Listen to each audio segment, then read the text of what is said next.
I wish I knew karate. I wish I could afford my hobbies. I wish that I could only flow like how my thoughts be. I wish I had my wishes. I wish for righteous visions. I wish for 100-gallon tanks full of tropical fishes. What's up, my Wizards dev? SBMTG down there with magic stuff on YouTube.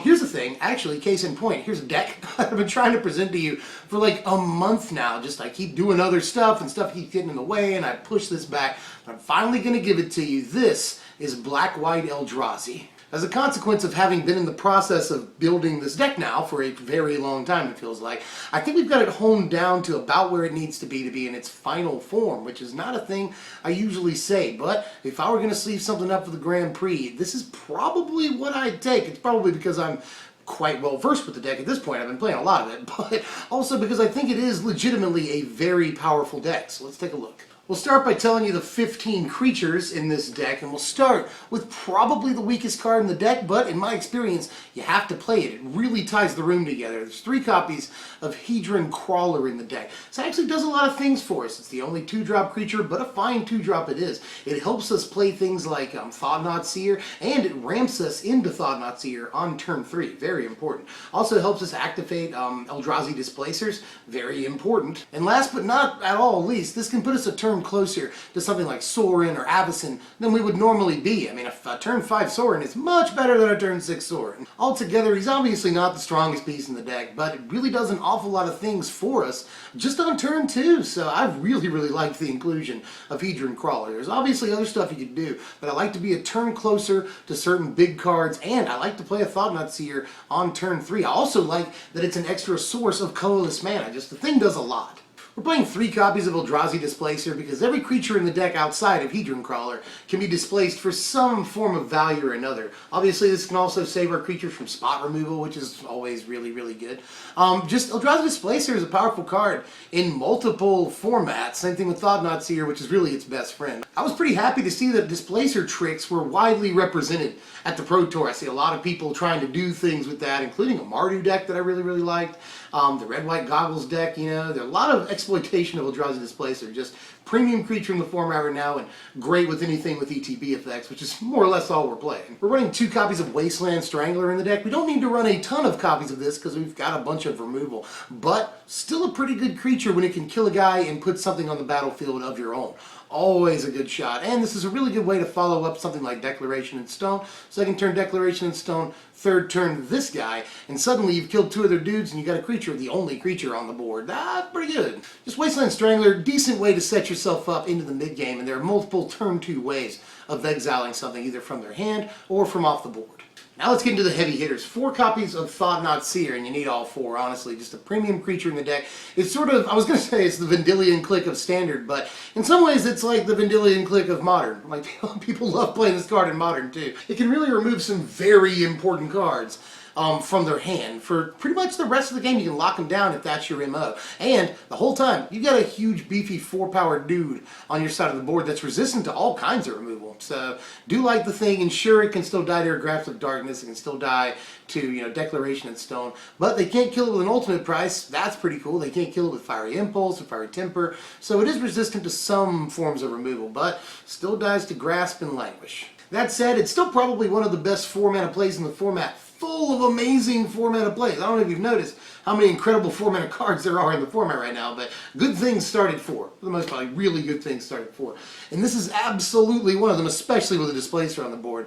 It's just, it gets disgusting quick. Speaking of gross creatures, 2 copies of Archangel Avacyn in the deck, and you don't see this in every Black-White Eldrazi deck, but I decided why not play Avacyn? There's only 15 creatures in the deck, but even if she's not, you know, protecting all your dudes, she's still a 5-mana 4/4 flash, flying, vigilance, just incredible stats on her. She functions as removal sometimes, that's great. Sometimes she's just like a control-ish creature, you know, flash her in the end of your opponent's turn, start banging in for 4. And you can do that and remain defensive with her. Vigilance is really good in this format. I mean, you can swing with her if you want to, and still block an Ojutai if that's what you got to do next turn. It's a fantastic card. And the last creature in the deck is just 1 copy of Linvala the Preserver. I saw more than one deck at the Pro Tour trying to just displace Linvala for value, and doing really good at it, by the way. I saw a lot of decks be able to play Linvala when they're at like 17 and the opponent's at 20. I mean, at that point, that's amazing. You know, you go up to 22, you get a 3/3 flyer and a 5/5 flyer. That's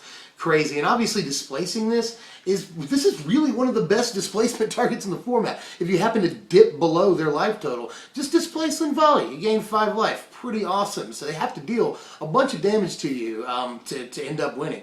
And not that, but the best part of it is that you get an extra creature out of it. That's insane. I mean, you can displace this. When you play it, you'll get the 3/3 flyer, and then you can displace it, get a 3/3 flyer, and just keep doing this for as long as you have, fewer creatures than your opponent. So Linvala's been awesome and a great finish. I mean, even if you're just playing her as a 5/5 flyer, she's still a 5/5 flyer, which is decent in this format. Into the spells here, and you'll see that we act kind of like a control deck. We play a ton of main deck removal in here because we want to control the early game, blow dudes away, do some hand disruption if that's what we're into, and then in the mid game sort of start taking control. The deck has a lot of plays, by the way. I've already discussed Declaration of Stone into Wasteland Strangler and stuff like that. But the deck has a lot of different ways that it can play in the early game. So we'll start with 3 Transgress the Mind, because Transgress the Mind on turn 2 will often help you set up for how you're going to play the rest of the game. A lot of people don't talk about this, but just getting the information, the look at your opponent's hand on turn 2, is key, honestly, to a card like this, or even Duress, First or second turn, looking at your opponent's hand and game planning for the rest of the game is incredibly important. Not only that, but with Transgress, you get to exile the best thing in their hand. Sometimes you get a Planeswalker, you can get an Avacyn, you get all kinds of stuff. With the Transgress the Mind in this format, I already said good cards start at 4. For the most part. So there's just so much amazing junk that you can grab with the Transgress, and I wouldn't mind playing 4. This works well with Wasteland Strangler also, I should point that out. I mean, just Transgress is one of my favorite cards in the format right now. Great 2-drop, especially in a format that's a little slower than usual, and this just gives us a 2-mana way to exile things out of their hand, and we also have a 2-mana way to exile things off the board. So on turn 2, we have a good chance of being able to get rid of a card forever, whether it's on the board or in their hand. I also think that's important. As far as 2-mana removal goes, let's go to the graphic for that, because I think that's really important, and we're playing a healthy chunk of it. 7 pieces in all. There's 3 copies of Grasp of Darkness, 2 copies of Ultimate Price, and 2 copies of Declaration in Stone. Declaration of Stone, obviously a good piece in this format, and I think it may pick up a little bit of steam with tokens winning the Pro Tour, because more people are going to be playing Hangerback Walkers. Ostensibly, that's the angle I'm taking on it. And Hangerback Walker is still seeing, we see the red-white, or the mono-red, Eldrazi deck is fairly popular on MTGO and at FNMs and stuff. And Declaration is pretty good against it because it can nail that 5 toughness guy that's kind of a jerk, and also Hangerback Walker too. So Declaration, not bad at all. It's always great to have unconditional removal, but the fact that it's sorcery speed and it gives them a way of drawing a card does kind of suck, but I'm willing to make the trade to have unconditional removal at 2 mana. As far as Ultimate Price goes, this is the least reliable piece in the deck, and that's why I'm only playing 2, but it can still hit an amazing array of things. It can hit Avacyn, it can hit Kalitas, it can hit Jace, and it can hit SoI Advocate, it can hit a bunch of stuff in this format right now that I haven't even mentioned there. Just a ton of creatures. And Ultimate Price is just, when it does hit a creature, it's technically the best removal in the deck. As far as Grasp of Darkness goes, this is a really consistent piece of removal, and yeah, it costs 2 black mana, but we can bake 2 black mana on turn 2 fairly easily. We got a very consistent mana base in the deck. I like playing only 2 colors in this format, really a way to streamline your mana base and make it to where you can get those 2 of the same color on turn 2 very easily. But Grasp of Darkness, just very consistent removal, This is another instant speed way of taking out Avacyn. We've got a few ways of doing that. We need as many as possible, to be honest with you. This can just kill almost anything that they play in the first couple of turns, and is just a premium piece of removal in the format, probably in some ways the best in the deck. We've also got some 3-mana removal that does a lot of stuff for us, so I'll go to one more graphic and show you that. We've got 2 copies of Ruinous Path in the deck, 1 copy of Anguished Unmaking, and 1 copy of Stasis Snare. Anguished Unmaking and Stasis Snare are also instant speed ways of taking out Avacyn. That's important. But these can also both take out Ormondal when Westvale Abbey transforms. That is incredibly important in this format, and I like to have a couple of different ways of doing that. That's very important. We've got more of Stasis Snare in the sideboard. I really want instant speed ways of taking out Ormondal when he shows up, because he is a jerk. As far as Ruinous Path goes, there's a lot of Planeswalkers in this format. I don't know if you guys have noticed, but I mean, there were times at the Pro Tour where I was watching streams and I saw 3 Planeswalkers on the board at the same time, these like Esper control decks. So Ruinous Path, I think, is fairly important. Oh, not to mention green-white tokens, the deck that won the Pro Tour. That plays a couple of different Planeswalkers too. So Ruinous Path can not only take out important creatures, that's a thing the card does. It can also kill Planeswalkers, and late in the game, it really can't be denied that it is significant that it can make a guy for us too. A fairly big guy, so love Ruinous Path in this format right now. I want to draw some cards, because, you know, we're acting like a control deck. I want to get some card advantage here. We're playing 3 copies of Read the Bones to that effect, and it's pretty cut and dry. You know, if we're playing 3 colors, I'd probably play Painful Truths, but really, really like Read the Bones in this format, and in most formats too. Read the Bones is always at least a solid card. It generates card advantage. There's card selection on it. Scry is always good. Scry 2 is especially good. So for 3 mana, there's really not much more you can ask for. The card advantage it provides is absolutely worth that life loss, and it's probably the best card advantage thing we could play in this deck. I am going to play 1 copy of Languish in the main deck here, and I know it's weird. You don't want to languish away your own Thought-Knot Seers or Eldrazi Displacers, but there are a ton of decks in the format right now that fill out their board presence much faster than we could ever hope to. You know, there's decks like Cryptolith Rites, Aristocrats, that thing that LSV was playing at the Pro Tour. There's white humans, you know, mono-white humans, splash of color sometimes. There's tokens, whether it's green-white or other colors. So there are decks that fill out their board quickly and will overwhelm us if we can't get to a Languish. You know, on turn 4 we can Languish, and then just start going about our business. You know, dropping our creatures, displacing things for value, and overwhelming them, hopefully, in the long run. Just Languish is one of the best cards in the format. Seriously, it really is right now. And I wouldn't want to pass up the opportunity to main deck it, especially when it's so good against so much right now.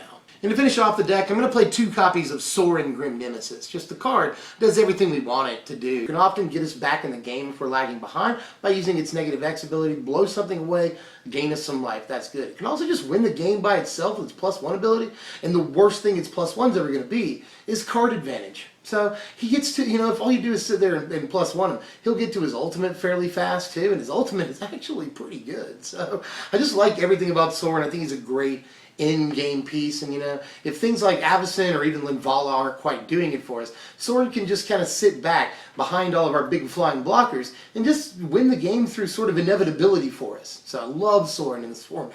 25 lands in the deck, which is a fairly high land count. You know, we're playing 5 and 6 drops. A good bit of them in the deck, so I wanted to play a few more lands.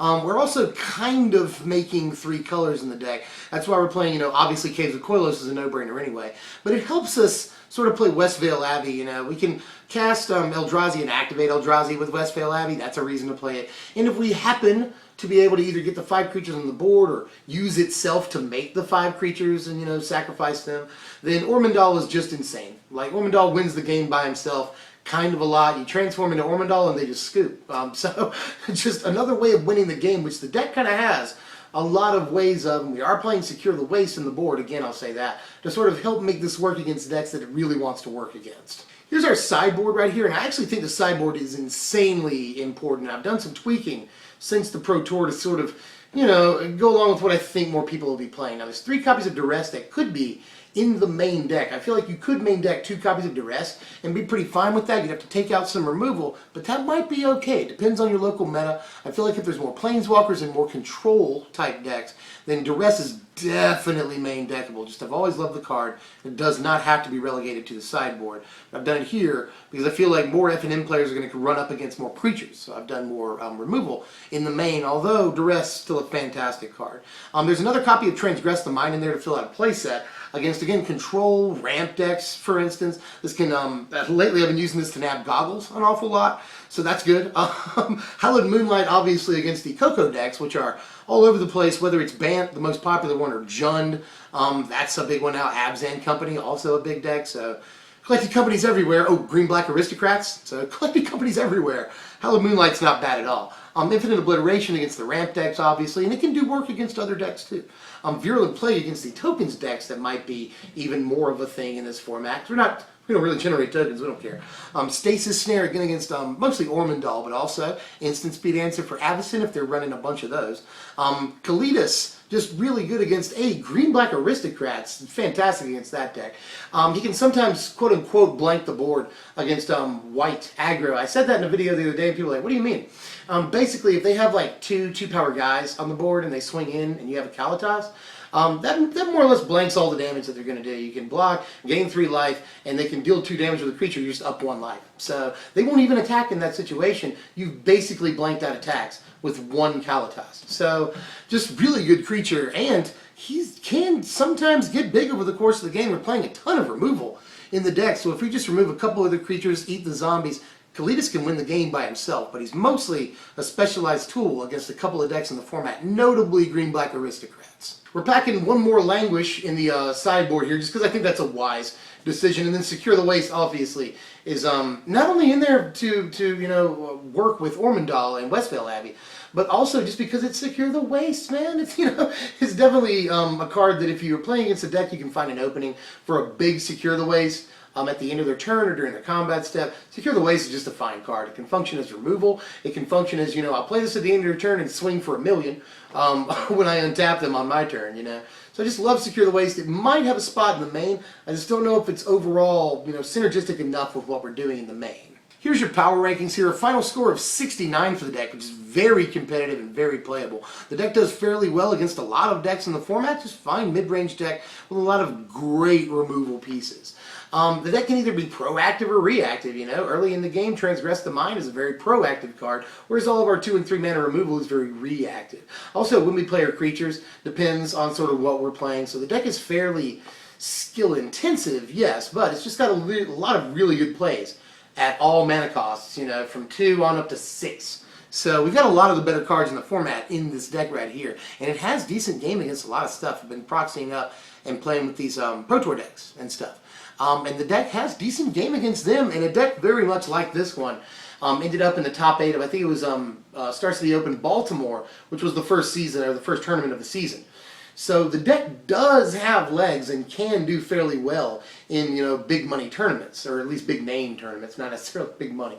But in any case, I've really, really enjoyed playing with the deck. I think it's got a lot of tricks up its sleeve, a lot of premium cards. So shuffle this one up, proxy it up, whatever you do, take it up to F&M, and let me know how you do with it, because I have really, really liked this one, guys. Overall, the deck is going to cost you about $265 on TCG Player. It could cost you as little as $250 or as much as $300, but my cart rang up to $265. So, not a terrible price when you consider, again, that's less than a playset of Jace's. That's sort of the standard I'm going by now. Playset of Jace's rings up about $350 on TCG Player. This is way less than that and is a very competitive deck in the format. So check it out. Again, let me know how you feel, because this is a great deck, I feel like. Well, that's all I got for this deck, and again, it's probably pretty good, but we're only as good as your latest video, so what's coming up next? I've talked a lot about this. Next budget video is going to be actually end up being a double deck tag, and that is Devil Impact Trimmers. I've had a couple of people say, that sounds cool. What the hell is that? Well, it's basically Impact Trimmers with these new Devil token generator things. And I found a couple of ways to actually make that work. One of which is Pyromancer's Goggles, but that's going to be the competitive version of the deck tech. There are ways to make the deck on a budget, make it fun, and make it fairly good. So check that out next time. And I've got a couple of other things I want to discuss with you. I've got Red-White Midrange coming up very soon. After that, I think Red-White Midrange also shaping up to be fairly good. And I had a couple of questions for you real quick that I'm going to try to get out fast here. Ever since the Pro Tour, I've looked at LSV's Green-Black Aristocrats deck with Cryptolith Rites, and I've been looking obviously at John Finkel's Seasons Past deck. Now, here's an idea. What if the Cryptolith Rites Aristocrats deck ran Seasons Past at the top of its curve? I know that sounds crazy, but Cryptolith Rite decks can make it to 6 mana very easily. And this could make it to where you could play Seasons Past, replenish your hand with all the creatures you sacrificed, play them again and get more damage off of Zulaport Cutthroat, and possibly more damage off of Nantuko Husk. So, does that sound viable? Let me know how you feel about that. And the last thing I want to bring up is I've noticed the response to the lore reading has been very, very good. I appreciate your support on that. Not a very high view count or anything, but the people that have watched it and commented have seemed to really enjoy this, despite a small amount of mic popping, mostly close to the beginning there. But I noticed a lot of you have really, really enjoyed that, so I'm going to try to do a couple of more of those with the Shadows over Innistrad lore, and maybe a couple more when Eldritch Moon comes out too, so look forward to that. That is actually all I have for now. If you enjoyed the content, like it, share it, comment on it, and subscribe to the channel, Strictly Better MTG. And I'll see you guys next time. Thanks for watching, my wizards.